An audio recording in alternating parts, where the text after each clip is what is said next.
चंद्रयान-3 ने कर दिया कमाल, कौन सा डेटा देख आश्चर्यचकित रह गए दुनिया भर के वैज्ञानिक। चंद्रयान-3 इन डेटा के नतीजों से दुनिया भर के वैज्ञानिक आश्चर्यचकित रह गए हैं। अमेरिकी research professor Jeffrey Gillies Davis ने एक आर्टिकल में चंद्रयान-3 से जुड़ी तमाम उपलब्धियों के बारे में बात की है। चंद्रयान-3 अपडेट। इसरो ने देश के तीसरे मून मिशन चंद्रयान-3 में तब बड़ी सफलता हासिल की जब चांद के दक्षिणी ध्रुव पर उसकी सफलतापूर्वक लैंडिंग करवाई। ऐसा करके इसरो ने कमाल कर दिया। इसके बाद 14 दिनों तक चांद पर चंद्रयान-3 के विक्रम लैंडर और प्रज्ञान रोवर ने कई महत्वपूर्ण डेटा इकट्ठे किए। इन डेटा के नतीजों से दुनिया भर के वैज्ञानिक आश्चर्यचकित रह गए हैं। अमेरिकी research professor Jeffrey Gillies Davis ने एक आर्टिकल में चंद्रयान-3 से जुड़ी तमाम उपलब्धियों के बारे में विस्तार से बात की है। Space.com पर लिखे आर्टिकल में कहा गया है कि चंद्रयान-3 के डेटा से पता चला है कि चांद की मिट्टी में लोहा, टाइटेनियम, एल्यूमीनियम और कैल्शियम जैसे अपेक्षित तत्व शामिल हैं।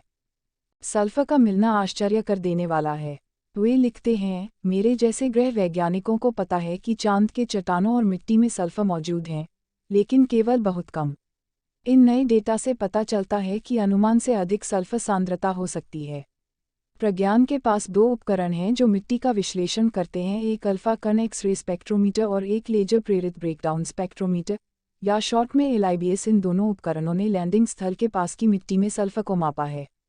वैज्ञानिक का दावा है कि चंद्रमा की मिट्टी में मौजूद सल्फर एक दिन अंतरिक्ष यात्रियों को जमीन से दूर रहने में मदद कर सकता है, जिससे ये माप विज्ञान का एक उदाहरण बन जाएगा जो अन्वेषण को सक्षम बनाता है। चंद्रमा की सतह पर 2 मुख्य प्रकार की चट्टानें हैं, गहरी ज्वालामुखीय चट्टान और चमकीली उच्चभूमि चट्टान। पृथ्वी पर प्रयोगशालाओं में चंद्रमा की चट्टान और मिट्टी की संरचना को मापने वाले वैज्ञानिकों ने पाया है, गहरे ज्वालामुखीय मैदानों की सामग्रियों में चमकीले उच्चभूमि वाले पदार्थों की तुलना में अधिक सल्फर होता है। सल्फर मुख्यतः ज्वालामुखीय गतिविधि से आता है। चंद्रमा की गहराई में मौजूद चट्टानों में सल्फर होता है और जब ये चट्टानें पिघलती हैं तो सल्फर मैग्मा का हिस्सा बन जाता है।